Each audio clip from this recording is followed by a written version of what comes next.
Good morning or good night, wherever you are in the world. It's Michelle Lloyd here, founder of United Art Space, and we are in the middle of workshops at the moment.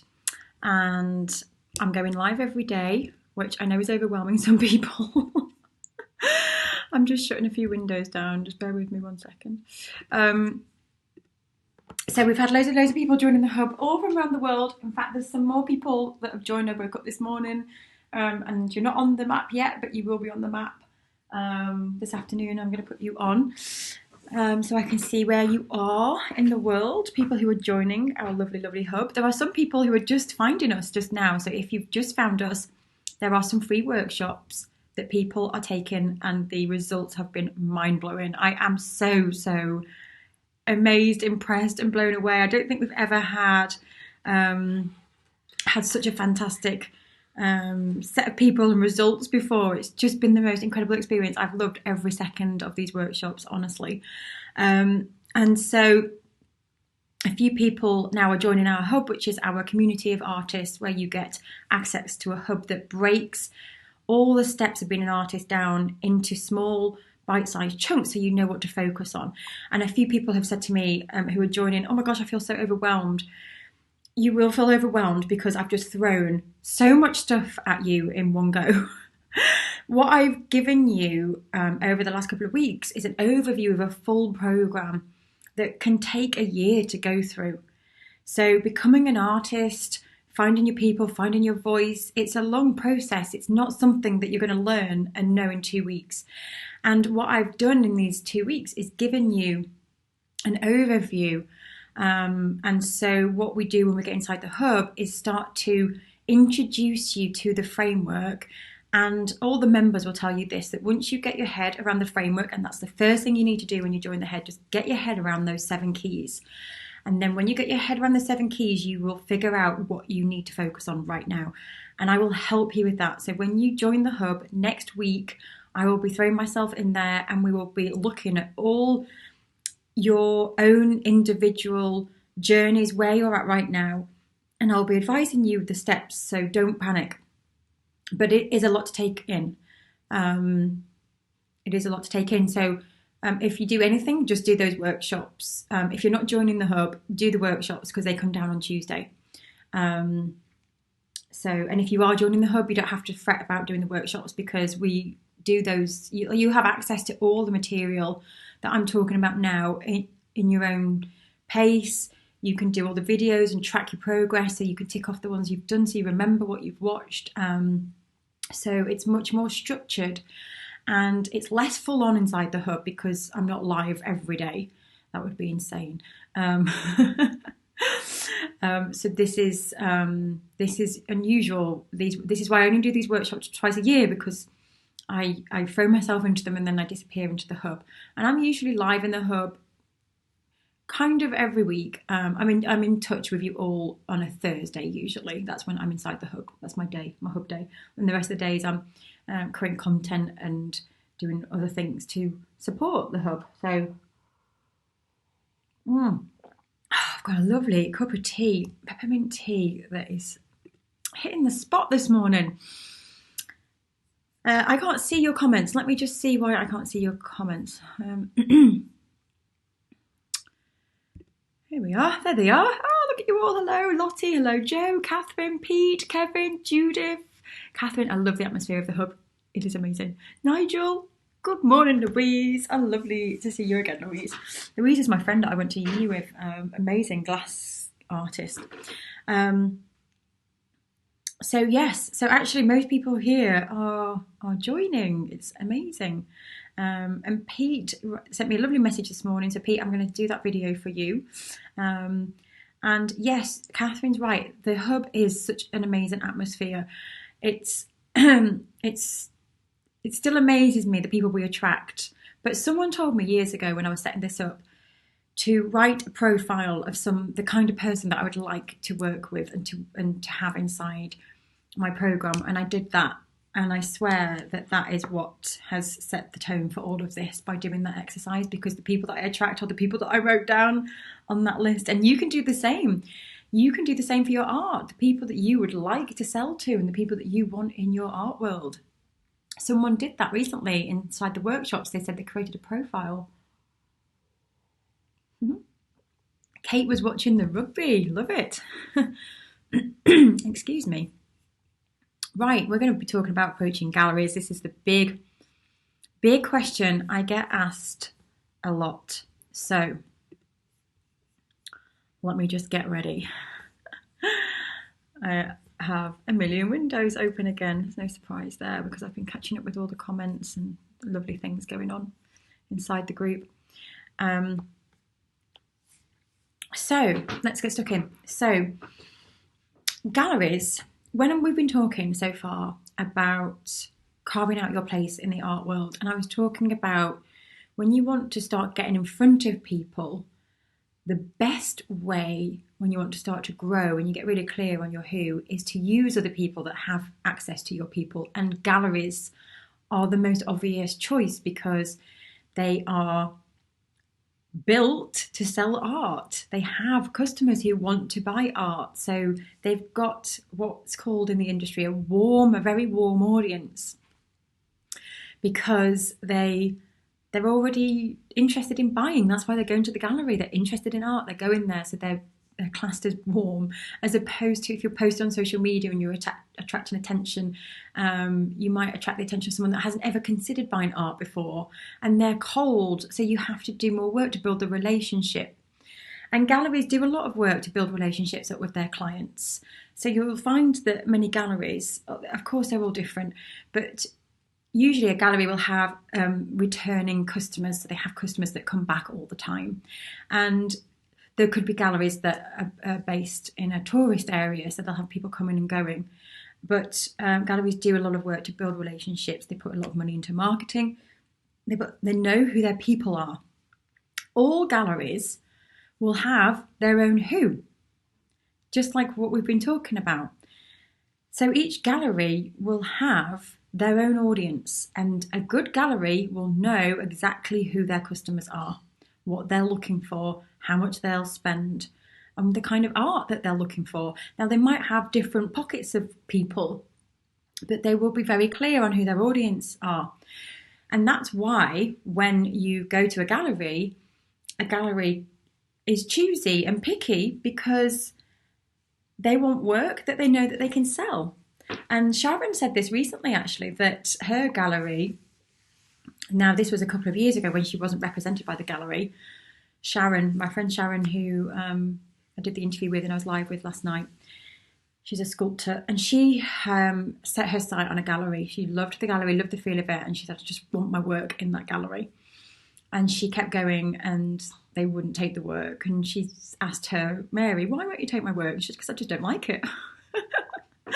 If you saw the interview, that's what she said. And she said, I can't sell something that I don't like.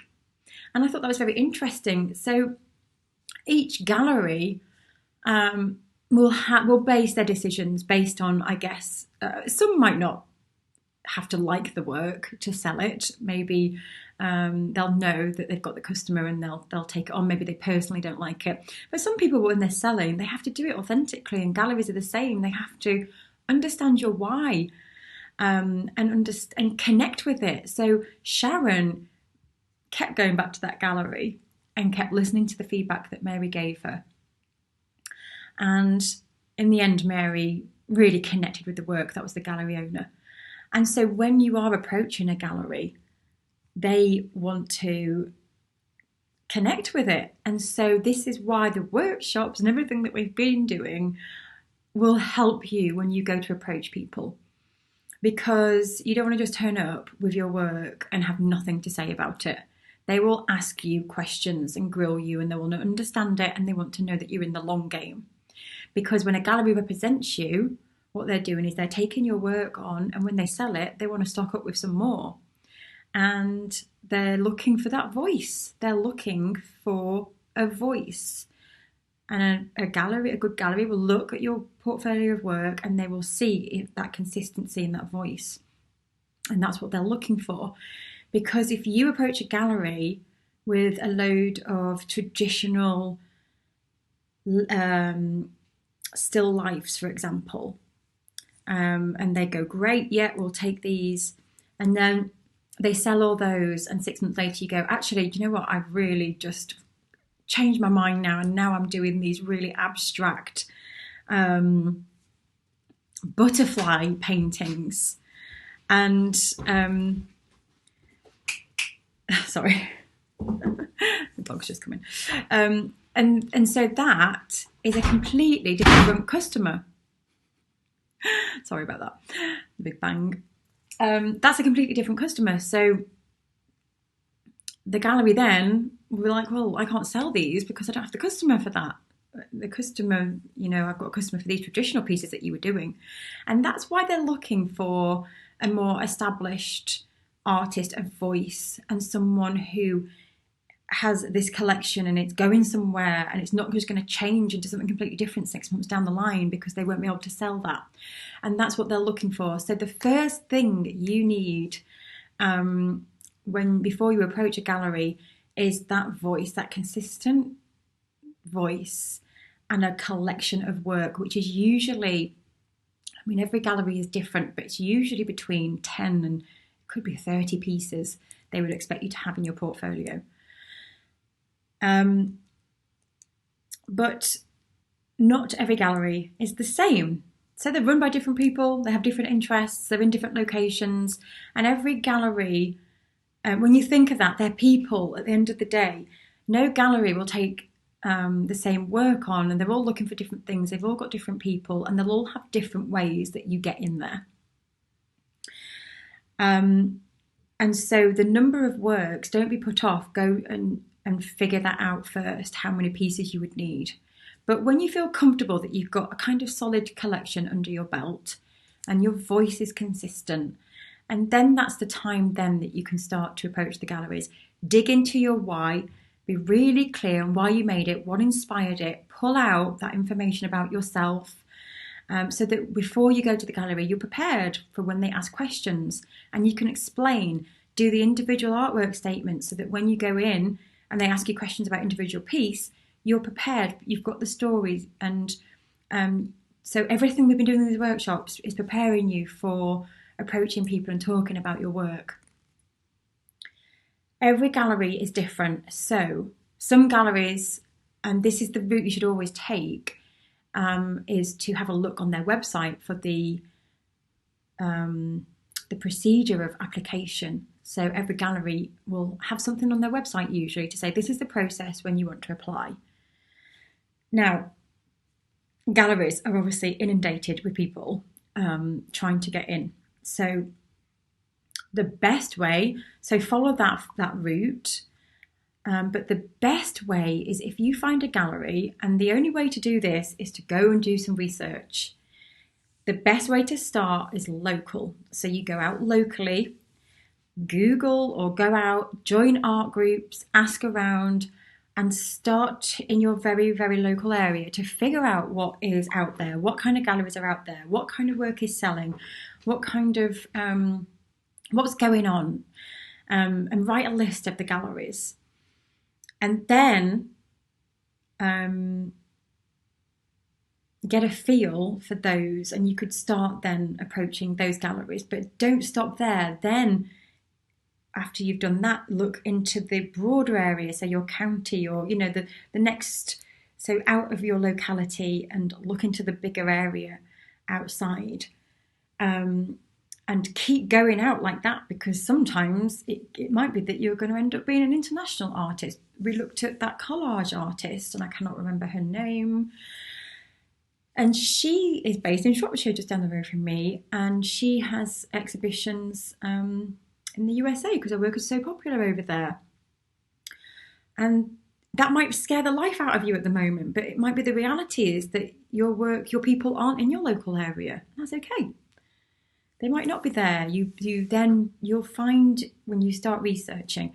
So start having a look at the galleries, and then the best way is to start networking with those galleries. Relationships are the most important thing in all of this. Building relationships with the galleries and also with other artists that are being featured in the gallery and artists in your area. It's so, so important, because whenever I've spoken to people that have been represented by a gallery, it's usually been a referral from someone inside, another artist, or someone who's linked to the gallery, because galleries are inundated. So it's kind of the way that people get in is through building relationships. And there's this old phrase, have you heard that it's not who you know, it's what you know? And someone said to me, actually, it's none of those, it's who knows you. And I think it's right when you start to put yourself out there.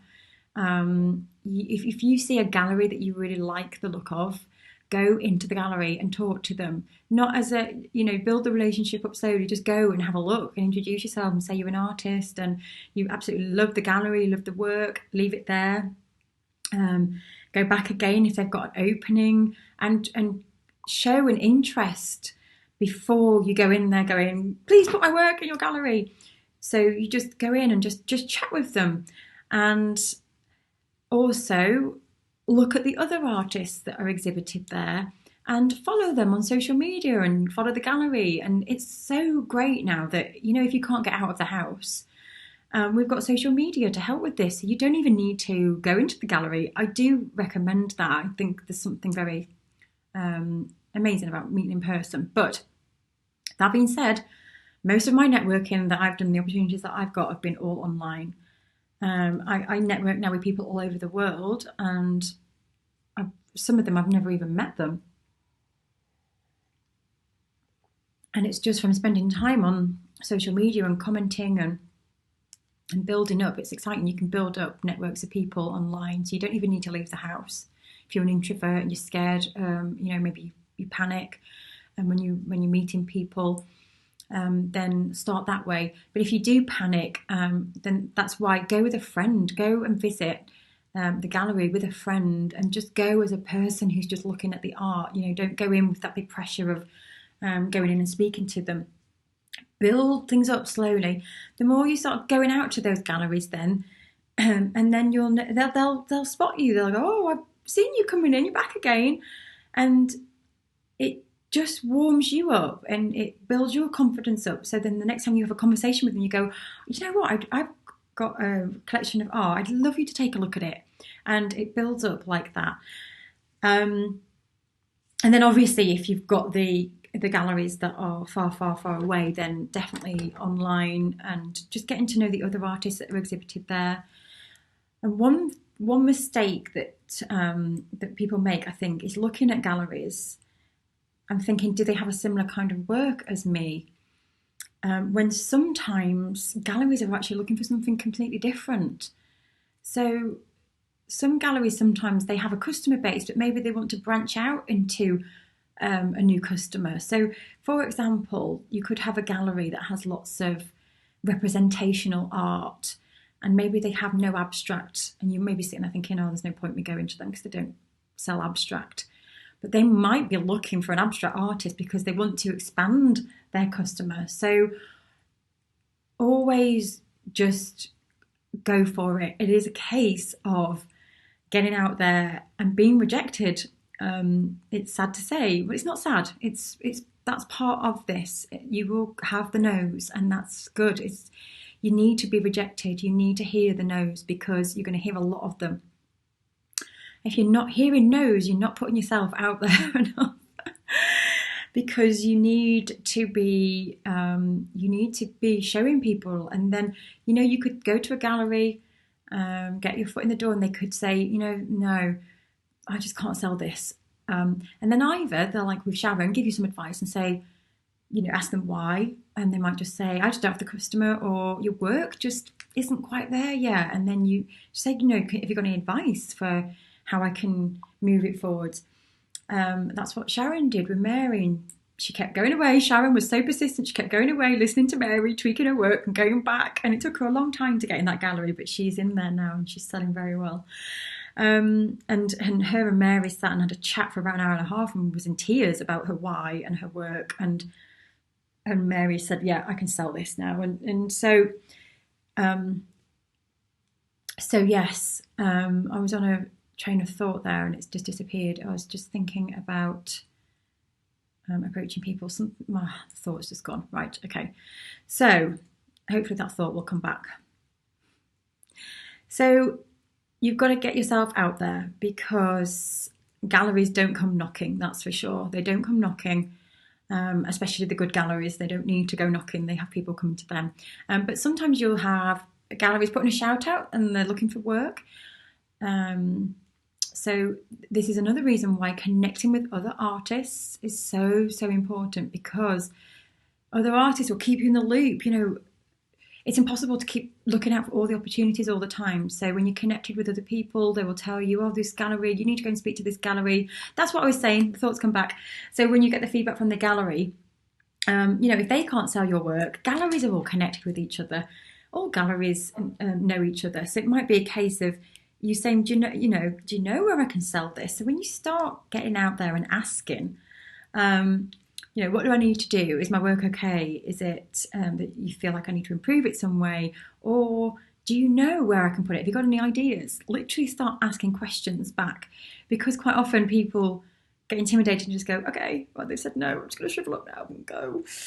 But use that opportunity to ask for advice. And you can also, there's no harm if you've got your site set on a gallery to, contact other artists that are featured there as well and get to know them first. I always like to build relationships up with people first before you go in asking for, oh, can you help me get in this gallery? And like I say, building relationships simply by following them on social media, commenting, becoming a bit familiar to them, and then asking for their advice and say, I love this gallery that you're in. I'd love you to just take a look at my work and give me any advice or any pointers.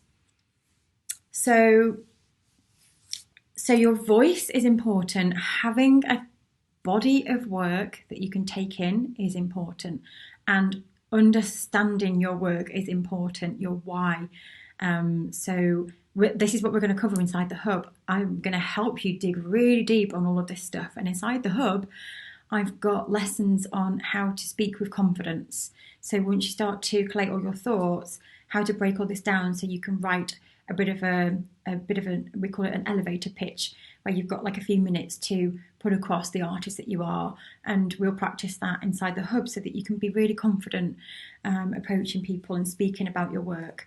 And even if it's not speaking because you don't plan on going out, I've got lots of people who just think, I just don't want to see people face to face. There's a lot of people struggling with that, and I get that. So writing about your work then is very important. When you send that application in, you need to stand out and sound authentic and unique, and that all comes from the why ingredient inside the hub, which is going to help you massively. The same is for art agents. So if you're even not going down the gallery route, maybe you're looking for an art agent. So the difference here, I'll just explain.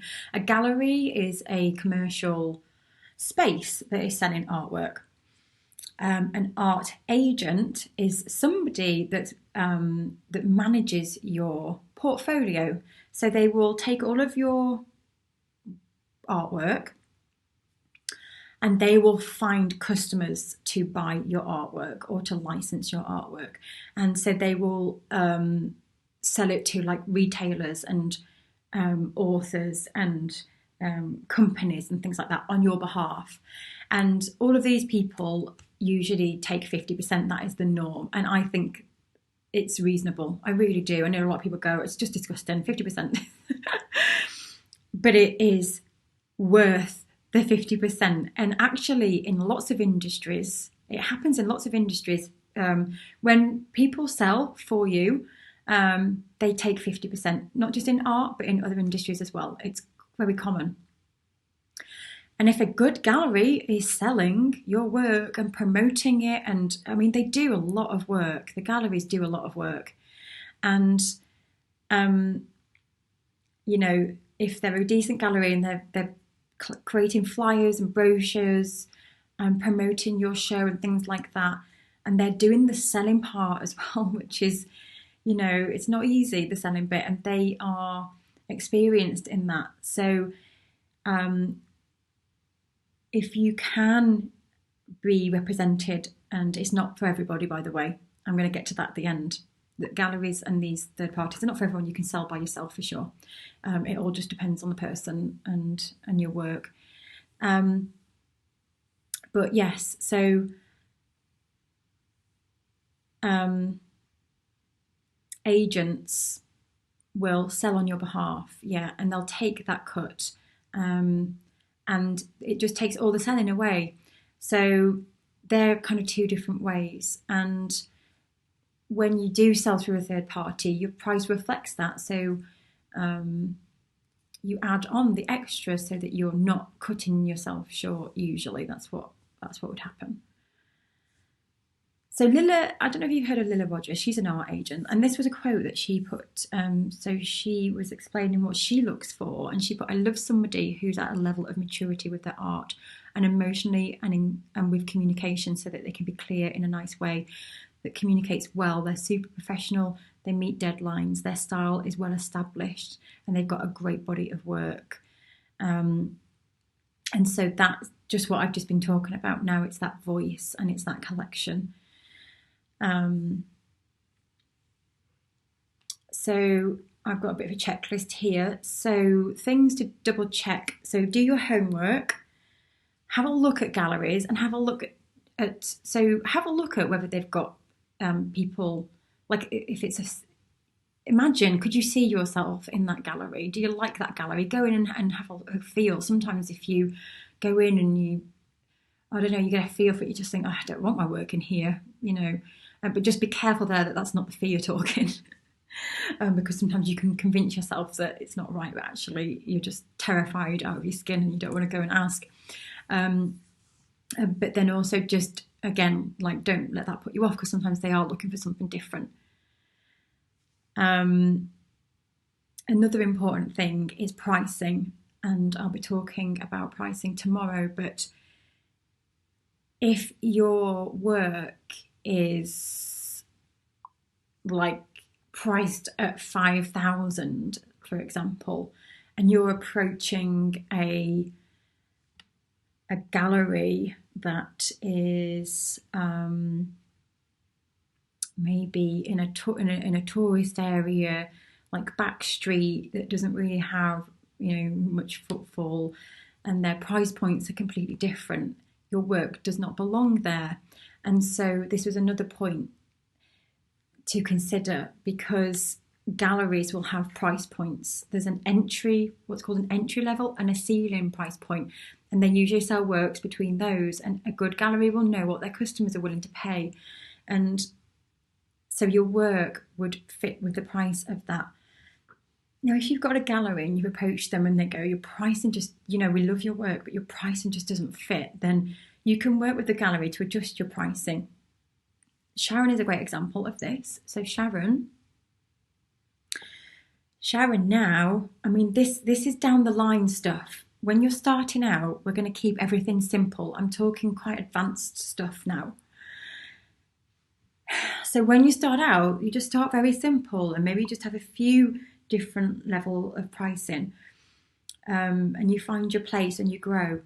And so, but then when you get further down the line, this is what Sharon's doing now. So she's got different priced point art, bigger pieces, more complex pieces that are much more high end, and very, very tiny pieces that are really, really quick to make, and that are entry level price point. These things don't ever go into the high end galleries. They go into the art fairs, and where people aren't spending that much.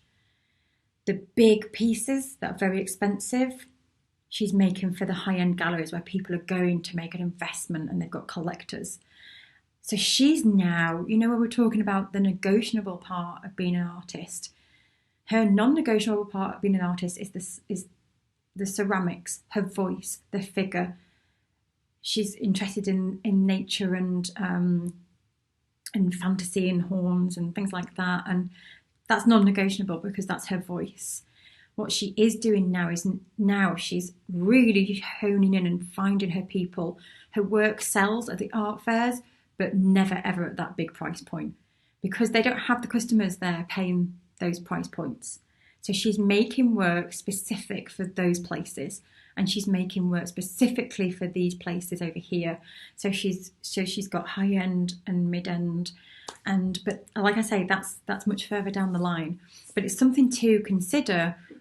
I've seen people do this. You go to an art fair and your pricing is just completely off, and it's not that your work isn't any good. It's because it's not the right price in the right place.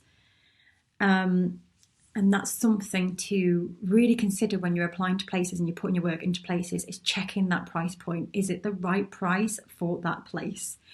Because if it isn't, there is no point being there. Unless you've got different motivations to be there. Maybe you just want to raise your profile and just be seen. But a good gallery, a really good gallery, will promote on your behalf, and they will be featured in magazines, they will publicise, they will have a lot of people coming in through the door doing a big show, and so just check all that out when you go to a gallery. Ask what they will be doing for you to exhibit the work and promote it, because there are some sharks out there. I will say there are some places that are they're just chucking something out there. They don't really know their customers. They don't know who their people are. They'll take any work in. And vanity galleries, you have to be careful. So vanity galleries are the ones where you pay to be exhibited. And so you just have to check and ask some questions. Like, don't be afraid to ask them. So who are your people? Who are your customers?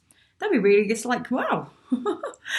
And it's a valid question. So who are your customers and what price points do they usually pay? Ask those kinds of questions when you're going in to see a gallery. And what works are most popular? What kind of work sell? And how many people do you get through the door? So if you are paying to be somewhere,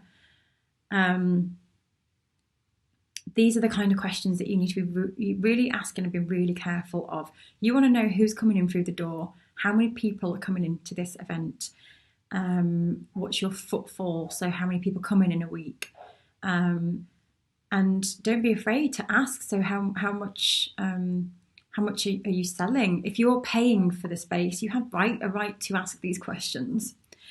But yeah, usually a good gallery who has customers coming in through the door and they're ready to buy will take the 50% and not charge you to be there. Usually with the people that are paying, it's kind of a bit hit and miss. They'll have people. It's not to say they don't work, because I've seen these kind of galleries work. The vanity galleries where you pay, I've seen them work. So they can work. I'm not disrespecting them at all. You just have to do your homework, and just sometimes you've got to try as well. Sometimes you have to try and go for it. So the vanity galleries, by the way, are different to the art fairs. The art fairs, usually you pay for a space at an art fair, or some art fairs you can't get in. You have to get in through a gallery, and the galleries get the space. So another thing is to, start following some galleries and sign up to their mailing lists. Follow them on social media. So go to their openings, start getting to know them, start getting into that world, that little network. And some of the bigger galleries that you have your site set on, they might be long term, but don't give up. Don't give up. If galleries is the route you want to go down, that is. Because galleries are not for everyone. They're not for everybody. And there is huge potential for you to sell your work yourself. Even if you do go down the route of selling yourself, I still advise collaborating with people who have access to your people in some way. And I'll talk more about that inside the hub. But yeah, they're not for everybody. There are some limitations. So a gallery will represent you, and like I said, they're all different. You have to check these things out. But usually if a gallery represents you, they don't want you to be any other gallery in that area, in that vicinity. And also, the type of work that you make, they'll want to keep in touch with that, and they'll steer you and go, oh no, it's getting a bit too much now, And so there are limitations in that way. But like I said, that's just for that gallery. So you could still do other work for a different kind of gallery if you're feeling restricted by that one. And the way you start is you start small and you get represented by one and you work with that gallery, and then you get represented by another one in a different area and you build up. Sell yourself as well. You can do both, obviously. But again, actually check with the galleries on that, because some galleries can be a bit funny about you selling yourself, but there are ways around that. There are ways around that. So you could take commissions, and so if you've got pieces already made and the gallery's shown it, then it's fair that the gallery gets the commission for that.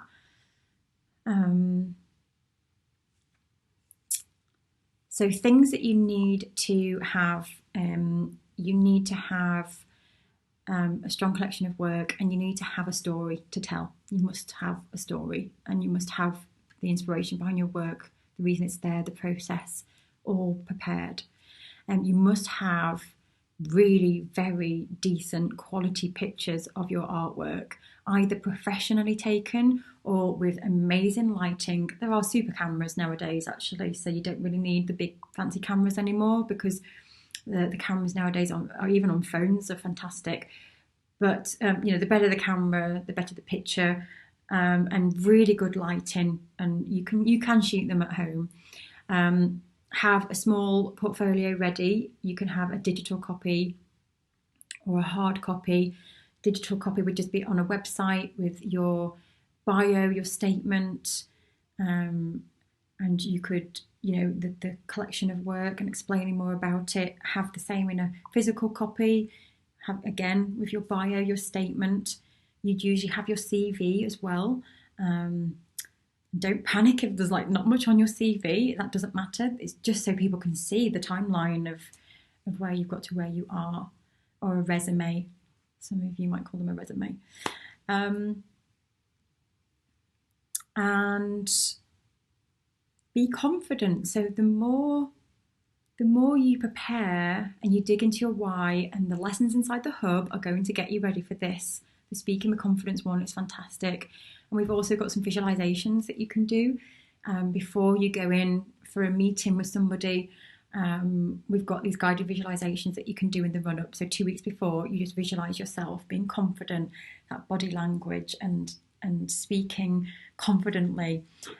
So we'll help you inside the hub get prepared and get confident. And remember, if it's a no, it's usually 2 reasons. Either your work doesn't fit their customer, or you're maybe just not at that level yet in terms of the consistency and the body of work. But always get their feedback. Be prepared for the rejections. It's inevitable. And the more you ask and the more you put yourself out there, the higher your chances are going to be. I have so many people that they have 2 no's and then they just say, I'm not doing this again, it's just horrible. But you've got to just keep going. You've got to keep asking around. Get excited about your work and say, I'm really, I've got this work, I'm really excited about it and I want to get it out there, and can anyone give me some advice, and ask around. And so that, I think I've covered the main things. And then, so one thing is, ask yourself, do you need to be in a gallery, or do you want to be in a gallery, or would you rather sell it yourself? Of course you can do both. Yes, you can do both for sure. And I think sometimes in those early days you might feel restricted by a gallery, when they're giving you that feedback, and then you're thinking, oh, I can't sell. But just know this, that as time goes on and you grow and you get represented by someone else and you start to find your who, like Sharon now, she's represented in different places. She does personal commissions. She's doing her art fairs, so she gets 100% of those. They don't sell for as much, but so it grows, honestly, it grows. And sometimes you can feel like, oh, this is just not going anywhere and I've only got this one thing, but you build momentum and you just got to keep going, So if you would like help with all of this, please join the hub. I would love you to join the hub. We've had so many people join. I'm so excited. I'm going to check the comments now.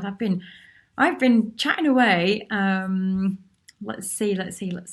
Has that helped? If you've got any questions, let me know as I'm going through now.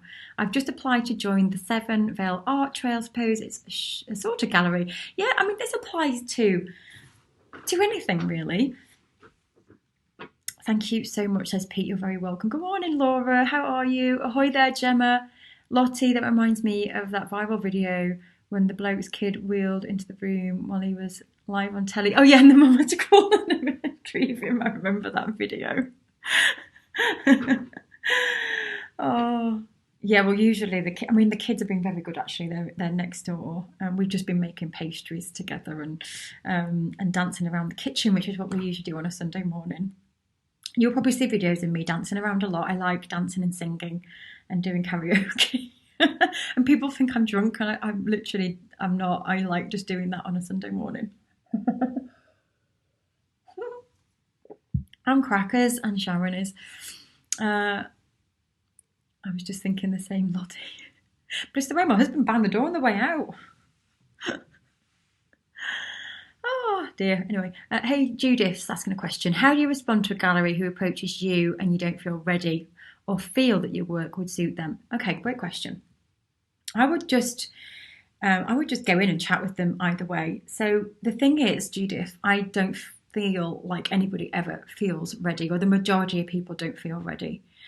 So just know that if when you're waiting for that feeling of being ready, especially in those early days, it always feels like it's too soon. So that's one thing. I would just sit with that. They've approached you for a reason. So I would just go in and speak to them. But if you feel that your work wouldn't suit them, or you feel that your work would suit them or wouldn't suit them, if you don't feel like your work would suit them, then I would go in just with the conversation and covering the things that we've just chatted about now, asking who their customer are, what are your expectations on the amount of work that you'd like me to produce. And I would go in and speak to them. If it's somebody that's approached you locally, I would.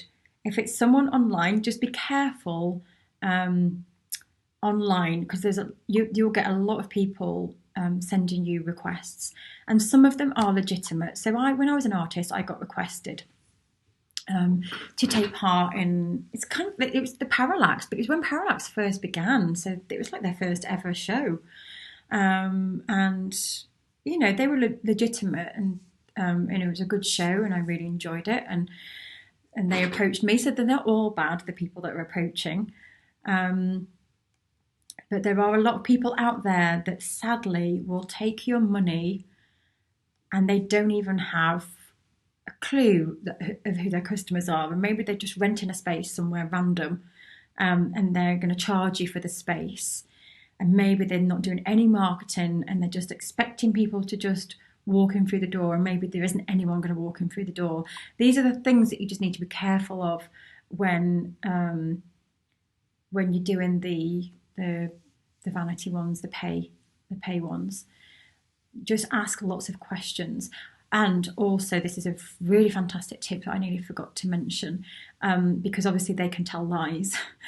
So always find other artists that have exhibited before, and ask them. So say, can you give me some examples of people that have exhibited with you before, or people that are exhibiting this time, and reach out to them and ask them about their experience. Always do that. Always lean in on other artists, because you'll get the most honest response from them. Pete's asking, local charity run galleries are great for first exhibition. They're always looking for new artists.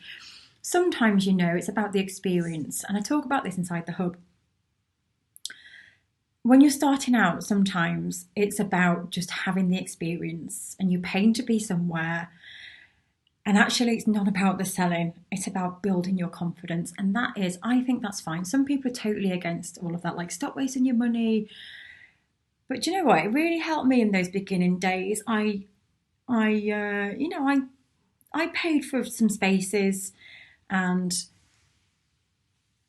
didn't really feel like I was going to sell anything, but I really loved just having that experience and getting the confidence to put my work up, hang it, and see it there and invite people over. And sometimes that experience is very valuable, to build your confidence up. And then, as you do start to build your confidence up, you start to apply the 7 keys then, and you start to think about the people and the where, and you start to get a bit more picky as you go on, and your confidence grows, and you start to realise who your people are. And then you won't put your work in those places anymore. There'll become a time where you go, that served its purpose, but it's just not for me now. You'll find your place.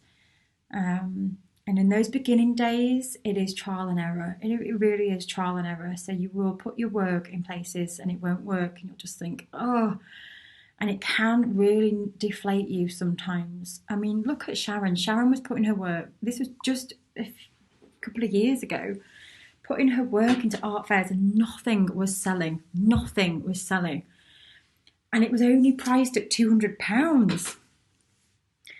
And it can knock your confidence. You can start to think, oh, gosh, I'm never going to make a living. I'm never going to do this. If I can't even go to an art fair, and you're sitting there, and I remember her going to loads of places, spending loads of money on shows. And I go, did you sell anything? She said, I sold one. And it can really make you start to feel like this is never going to happen. But you've got to keep going. You've got to keep finding your place, and know that in those early stages, it is frustrating, but it's all lessons helping you figure out that, okay, that didn't work.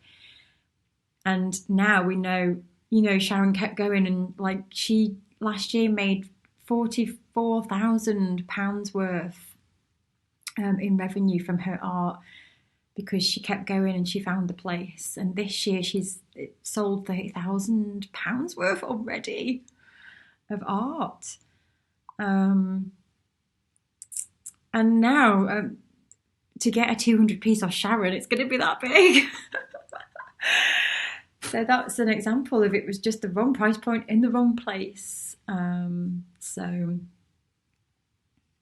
Lottie, how crazy is this? Just now while I'm watching, I've just had a message from a lad I was at school with and haven't spoken to since, saying how he knows someone who wants to commission an art piece. And he's thought of me, so he's passing on my details. And then he said he wants one for himself. This has never happened before. I get these messages all the time during these workshops. It's incredible. So Tina was on last night and she was disappointed. She said, I can't afford the hub. And so I said, why don't you, we've had this before. Someone went and sold their artwork and put a note out saying, I've got this program. I really, really want to be in this program.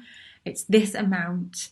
And this is going to teach me how to be an artist and sell my work. And I need to raise this amount of money. Does anybody want to bid on this artwork? And I've got these pieces that I'd like to sell to help me fund the course. And they made the money that way. So I told Tina that story.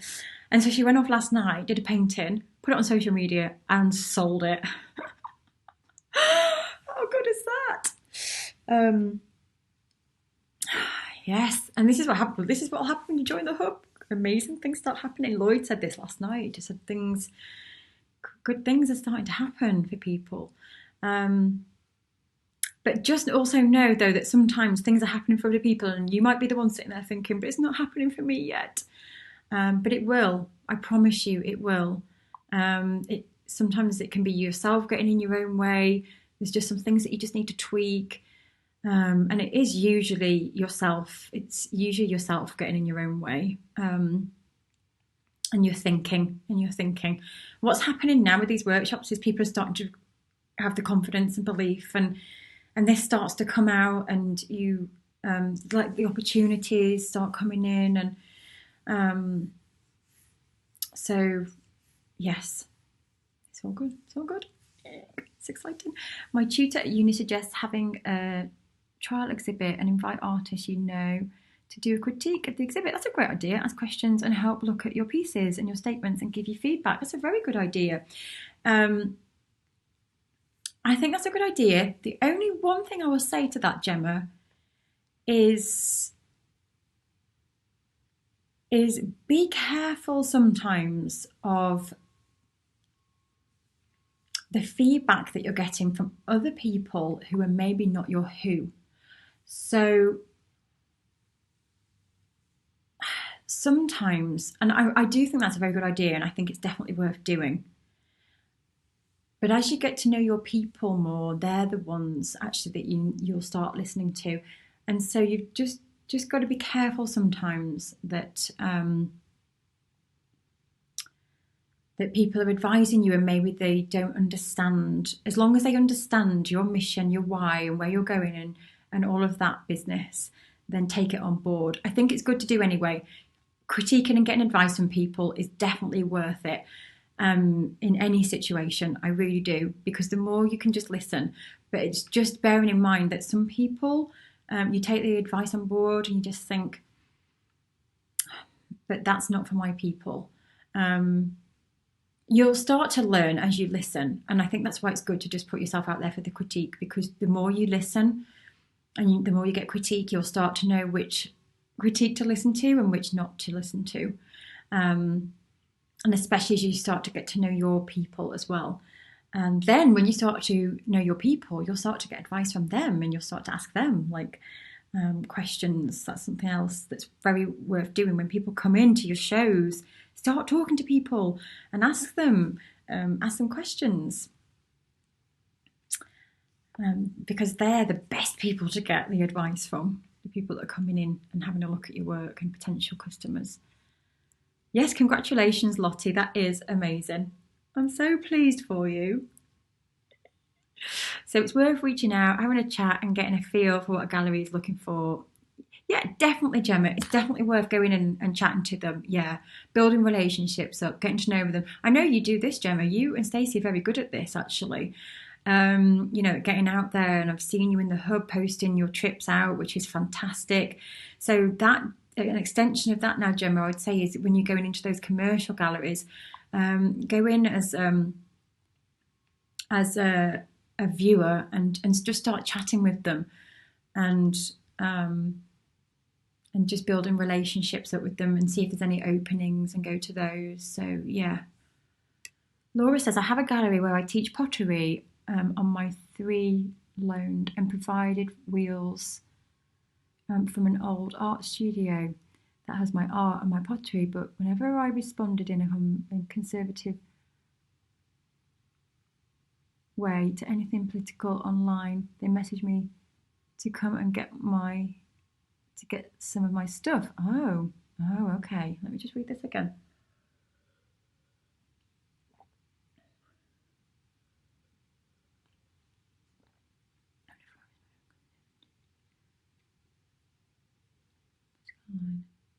So this last time when she insulted me directly in a personal political attack on Facebook, I asked her when she wants me to come and get my wheels. Oh.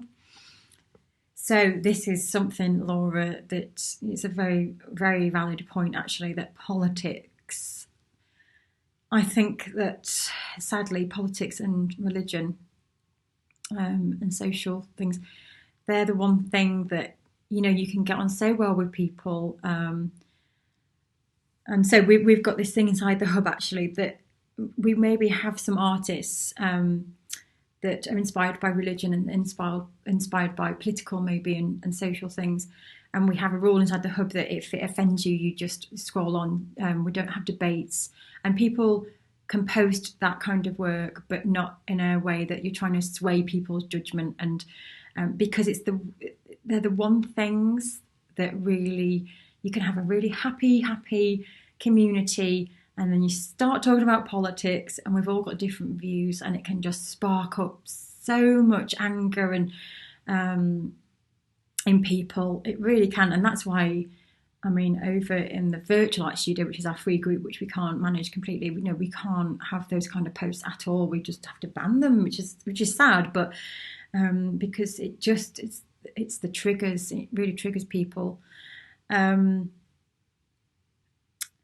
so, yeah, it's a shame, because if you do have views, that's the one thing, that if those other people haven't got the same views as you, then it's hard to build those relationships, isn't it? So, yeah, that's a shame, Laura.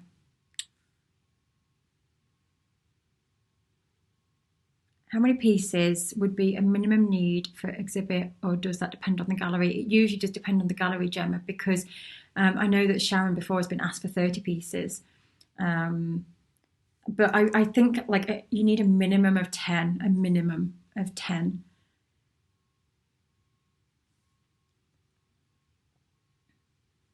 When I was a homeware designer, my agent used to take 60%. That was the going rate. Yes, some probably are, yeah, around 50, 60%. But if they're a good agent, Lottie, and they're selling lots of your work and, you know, taking all that sales stuff away, I do think, I think 60% is pushing it. I think 50% is reasonable. 60% seems a bit much, but if they're amazing, then yeah. But you have got to ask yourself, this is one of the questions, and I'll help you decide over in the hub, is whether you want to do this yourself or whether you'd like to go the third party route. Some people just don't want to sell themselves, they just don't want to do it. And then you can put all your energy into finding an agent or a gallery, or maybe we should have a regional hub at my favourite exhibit.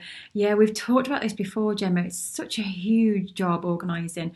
And the other thing, I mean, I've organised many exhibitions before, and the only reason that I've delayed it this time is it's a big job to organise, but also it's again about the who, and because everyone in the hub is completely different audiences.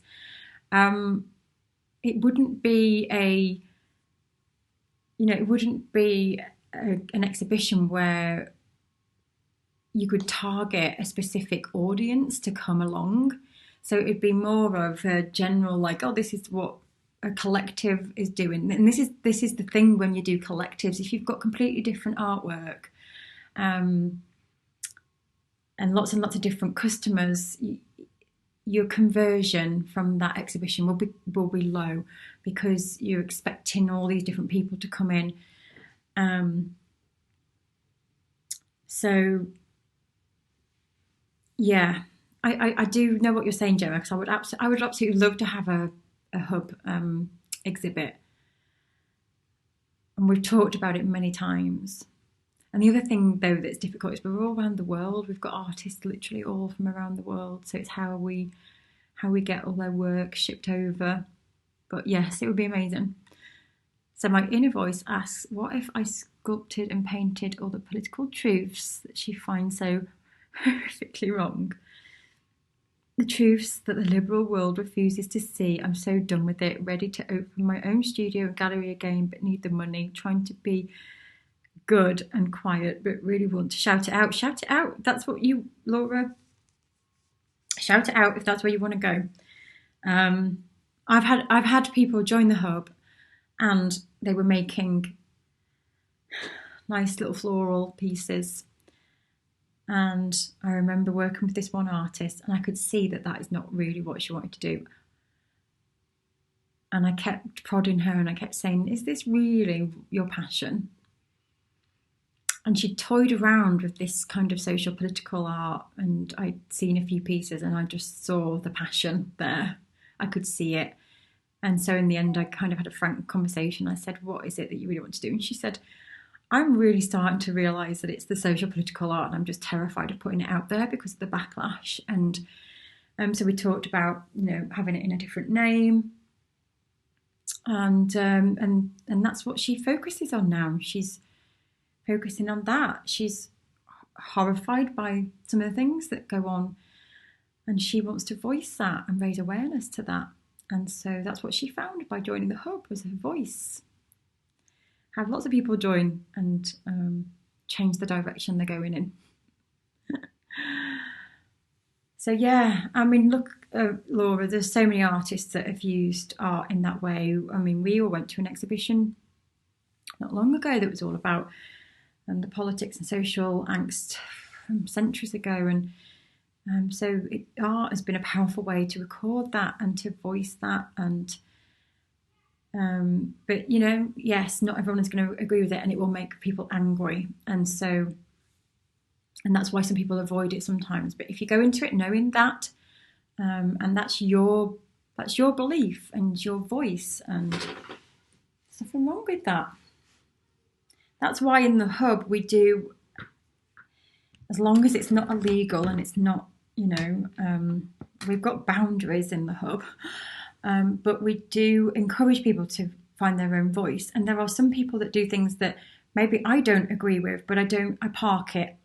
It's more important for me to see someone develop their own voice, and get that out there, because just because I've got a view on something doesn't make me right or wrong. None of, it's our beliefs and it's our feeling towards something. So now, that's the rule inside the hub, is if something triggers you, just scroll and move on. Don't retaliate and get angry, because it's just someone else's voice. It's someone else expressing the way they feel about something. So, but yeah, and so in the big world, people will say stuff, but people are going to say stuff anyway, no matter what you create. You could even create a little bunny rabbit and people will have something to say about it. Don't they? There's some people that just like to just comment and be rude. Speak to the local industrial estates, maybe they've got small space that doesn't rent well or something, maybe you'll be able to get it cheap. Yep.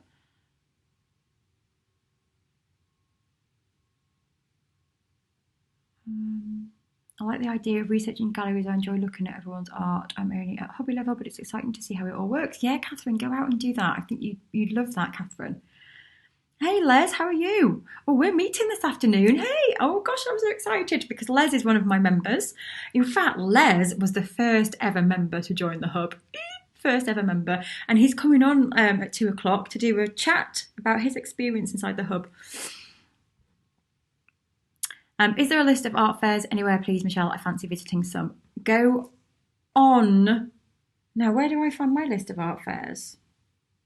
Because I think if you just Google art fairs UK, you will just get a big list of all the art fairs. I think that's what I did last year, because now is a good time actually to start looking for next year, because they'll release all the dates now for next year and you can start to put them in your calendar. That's what I did.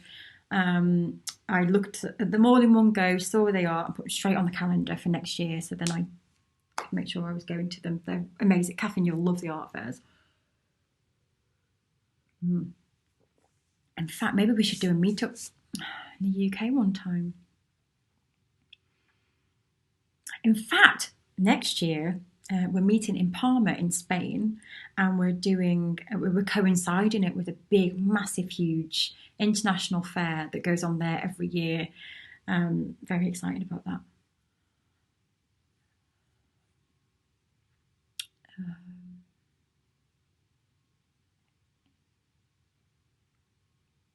Oh, Gemma's lovely. I have a good quality camera and lighting. I'd be happy to help anyone local to me. How lovely.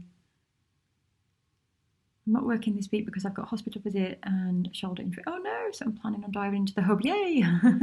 That was yay! Oh, Joanna's joining! Yay! Oh my gosh, Joanna, I am so excited.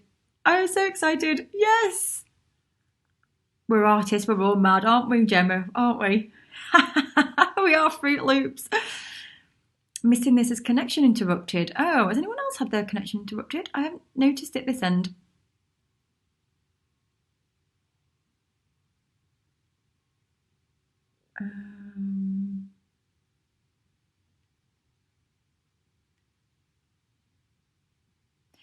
So yeah, Judith's saying the galleries were in Germany and the USA. So when they're in a different country, you can literally, I mean, today you can have a conversation over Zoom, over video. You can call each other on WhatsApp. So just have a chat with them. Have a chat with them, or email them, message them, and just have a chat over the net. Joanna, Parallax was the art fair I could not sell anything, not particularly impressed with the organisation and marketing. I think their visitors' data were blown up. To be fair, Joanna, Parallax was, I'm going back to years ago when I exhibited with them. It was like the first time I ever did it. But I do know people who sell through Parallax, but it's a certain type of work. This guy sold thousands of pounds worth of art, but he had a very distinct voice, and it just was what the people wanted. So it's not for everyone, but it does work for some people. I was always told that if it sounds too good to be true, it usually is. Check, check, check, and then check again. Yeah, I had my fingers burnt and something totally unrelated, but it had me wary. Yeah, okay. I agree. The experience aspects. I did a local exhibition. I was there for a few days personally, got to speak with lots of people and other artists, gaining confidence. Yeah, with each contact. See, sometimes, I mean, Sharon said as well that those early days when she did some of the shows and she didn't sell anything, the experience was valuable, and also the connection with other artists. So sometimes you get something out of those events that you just weren't expecting, and you know, those connections with other artists are so important as well. Make sure you take a deposit up front, which is non-refundable. Yeah, good advice, Gemma. Absolutely, I take full payment up front.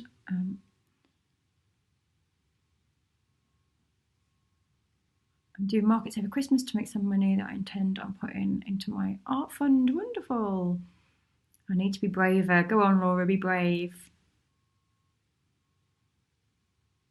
Yes, to a meetup. We'll have a meetup in the UK definitely before the end of the year. When is the fair in Mallorca? I am based in Ibiza. Oh, Joanna, so very close to me. Amazing. Well, Joanna, I was in Mallorca. When was it? End of September. It was the end of September. I was there, and there was a huge, big international art fair. There's but it's not in one location. This is the crazy thing. It's like all over the place, in shops and bars, and the roads are all blocked off and everything. And it's all art, so it's amazing.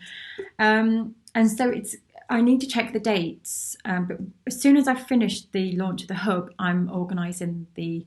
It's going to be an art retreat in Palma next year, but we're going to coincide it to be at the same time as that big art fair.